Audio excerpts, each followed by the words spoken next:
മോനെ എത്ര വയസ്സായി? അയ്യോ, എനിക്ക് ഏതാണ്ട് 50 വയസ്സായല്ലോ. എന്ത് പൊട്ടത്തരാ നീ പറയുന്നത്? പ്രായം എന്ന് പറഞ്ഞാൽ ഒരു നമ്പറാണോ? No no no. പ്രായം എന്ന് പറഞ്ഞാൽ ഒരു പെരുമാറ്റമാണ്. ഇന്ന് ഞാൻ നിങ്ങൾക്ക് കാണിച്ചു തരാൻ പോവാം. നമ്മുടെ ശരീരം ഒരു 25-കാരനെ പോലെയോ അല്ലോ 65-കാരനെ പോലെയാണോ പ്രവർത്തിക്കുന്നത് എന്ന്. നമ്മളുടെ ഈ ഒരു പ്രായത്തെ തീരുമാനിക്കുന്നത് നമ്മുടെ ഓരോ ദിവസത്തെയും ശീലങ്ങളാണ്. നിങ്ങളുടെ മനസ്സിനോട് ചോദിക്കുക, നിങ്ങളുടെ വയസ്സ് എത്രയാ? 25. കാൽമുട്ടിനോട് ചോദിക്കുക, വയസ്സ് എത്രയാ? 65. ഓരോന്നിനും ഓരോ വയസ്സാണ്.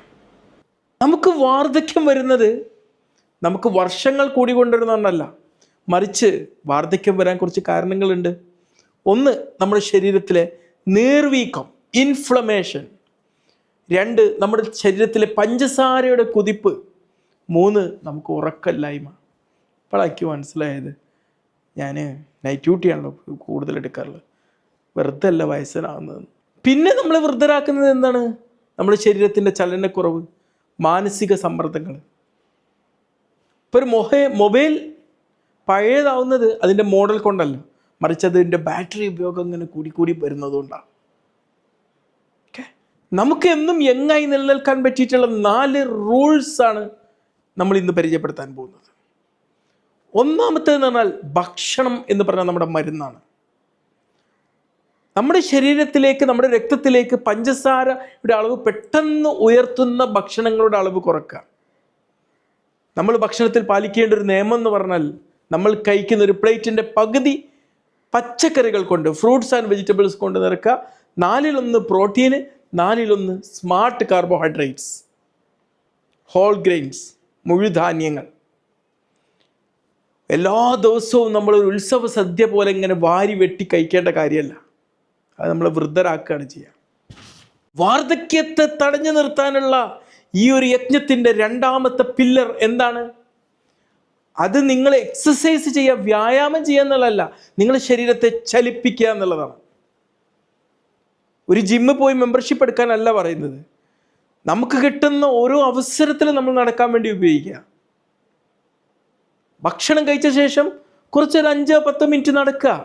നിങ്ങൾ ജോലി ചെയ്യുന്ന സ്ഥലത്ത് മാക്സിമം എങ്ങനെ നടക്കാൻ പറ്റും അങ്ങനെയൊക്കെ നടക്കാൻ വേണ്ടി നോക്കുക.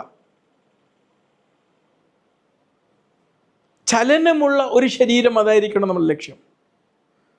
നമ്മുടെ ശരീരത്തിൻ്റെ ചലനം എന്ന് പറഞ്ഞു കഴിഞ്ഞാൽ നമ്മുടെ ജോയിൻസുകൾക്ക് ലഭിക്കുന്ന ലൂബ്രിക്കേഷനാണ്. വാർദ്ധക്യത്തെ പിടിച്ചു നിർത്തൽ, വാർദ്ധക്യത്തെ തടയലിൻ്റെ 3ാമത്തെ പില്ലർ എന്താണ്? നല്ല ശാന്തമായ ഉറക്കമാണ്. ഉറക്കം എന്ന് പറഞ്ഞാൽ വിശ്രമമാണ് എന്ന് വിചാരിച്ചത് നമ്മൾ തെറ്റാണ്. നമ്മുടെ ശരീരത്തെ റിപ്പയർ ചെയ്യുന്ന സമയമാണ് നമ്മൾ ഉറക്കത്തിൻ്റെ സമയം എന്ന് പറഞ്ഞാൽ. ഉറക്കം കുറഞ്ഞാൽ നമുക്ക് പെട്ടെന്ന് അങ്ങോട്ട് വാർദ്ധക്യത്തിലേക്ക് പോവാം. ഓക്കെ, നമ്മുടെ ഹോർമോണുകളൊക്കെ ആകെ അവതാളത്തിലാവും.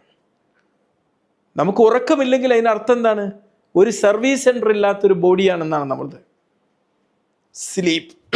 വാർദ്ധക്യത്തെ തടയാൻ വേണ്ടിയിട്ട് നമ്മൾ പടുത്തുയർത്തേണ്ട 4ാമത്തെ തൂണ് ഏതാണ്? അത് മാനസിക സമ്മർദ്ദങ്ങളും നമ്മുടെ മനസ്സിനെയും മാനേജ് ചെയ്യുക എന്നുള്ളതാണ്. സമ്മർദ്ദത്തിൻ്റെ ഹോർമോൺ നമ്മുടെ ശരീരത്തിന് പഞ്ചസാരയേക്കാളേക്കാളും വലിയ അപകടം ഉണ്ടാക്കുന്നത്. 4 മിനിറ്റ് പലപ്പോഴായിട്ട് നമ്മളൊരു 3 മിനിറ്റ് എങ്കിലും ഒരു ശ്വാസ വ്യായാമം ചെയ്യാൻ തയ്യാറായി കഴിഞ്ഞാൽ നമുക്ക് കിട്ടുന്ന ഏറ്റവും വലിയൊരു മരുന്നാണത്. ഒരു നിമിഷം നമ്മൾ ഒന്ന് ദീർഘശ്വാസം എടുത്തിട്ട് 4 സെക്കൻഡ് ഉള്ളോട്ട് എടുക്കുക. ഒരു 4 സെക്കൻഡ് നമ്മൾ ഹോൾഡ് ചെയ്ത് വെക്കുക. 4 സെക്കൻഡ് ശ്വാസം പുറത്തോട്ട് വിടുക. ഓരോ ദിവസവും പല തവണ അങ്ങോട്ട് പ്രാക്ടീസ് ചെയ്താൽ എന്താ നമുക്ക് വാർദ്ധക്യത്തെ ഓട്ടിയാക്കി കിട്ടാൻ പറ്റും. അപ്പം നമുക്ക് പ്രായം കുറക്കാനുള്ള ടെക്നിക്കുകളൊക്കെ നമ്മൾ പഠിച്ചല്ലോ. നമുക്കൊരു 7 ഡേ ചലഞ്ച് കൂടി എടുത്തിട്ട് ഇതിവിടെ വൈൻഡപ്പ് ചെയ്യാം. ഇത് ഓരോ ദിവസവും നിങ്ങൾ സ്റ്റാർട്ട് ചെയ്യുന്നു, പിന്നെ പല തവണകളിലായിട്ട് നിങ്ങളിങ്ങനെ ആവർത്തിച്ചു കൊണ്ടിരിക്കുന്നു. അപ്പോൾ ആദ്യത്തെ ദിവസം നമ്മൾ എടുക്കാൻ പോകുന്നൊരു ചലഞ്ച് എന്ന് പറഞ്ഞാൽ ഇന്ന് ഡിന്നർ കഴിച്ചിട്ട് അല്ലെങ്കിൽ ലഞ്ച് കഴിച്ചിട്ട് അല്ലെങ്കിൽ ബ്രേക്ക്ഫാസ്റ്റ് കഴിച്ചിട്ട് ഒരു 10 മിനിറ്റ് നേരം നമ്മൾ നടക്കാൻ പോവുകയാണ്. രണ്ടാമത്തെ ദിവസം കുറച്ച് ബുദ്ധിമുട്ടായിരിക്കും, പക്ഷേ ഓക്കെ, നമുക്ക് പ്രായം കൂട്ടാൻ വലിയ ഇഷ്ടമൊന്നുമില്ലല്ലോ, നമുക്ക് ചെറുപ്പമായി നിൽക്കാനല്ലേ ഇഷ്ടം. കുറച്ച് ചലഞ്ചൊക്കെ എടുത്ത് കുറച്ചൊക്കെ ഒന്ന് കഷ്ടപ്പെട്ടാൽ എന്താ ഇപ്പോൾ കുഴപ്പം. Sugar free day. ഇന്ന് നമുക്ക് ഷുഗർ ഉള്ള ഒരു ഭക്ഷണം കഴിക്കില്ല എന്നങ്ങോട്ട് തീരുമാനിക്കാം. മൂന്നാമത്തെ ദിവസം 11 മണിയാക്കുക, എത്ര വൈകിയ ഉറങ്ങാം, ഇന്ന് തീരുമാനിച്ചാലോ, നമുക്കൊരു 10:30 ഉറങ്ങാം. ഡേ 4. അവിടെ കിടക്കുന്ന എൻ്റെ ഫോണ് വേണ്ട വേണ്ട വേണ്ട വേണ്ട, മോർണിംഗിൽ ഫോണ് വേണ്ട, no phone first 30 minute of the morning. Day 5 കുറച്ച് സ്ട്രെച്ച് എക്സസൈസ് ഒക്കെ ചെയ്യാൻ നമുക്ക്. ഡേ 6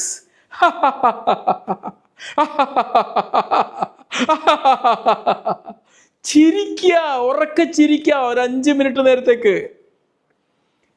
ഡേ 7 നന്ദി പറയാ, പിന്നെ നിശബ്ദതയും.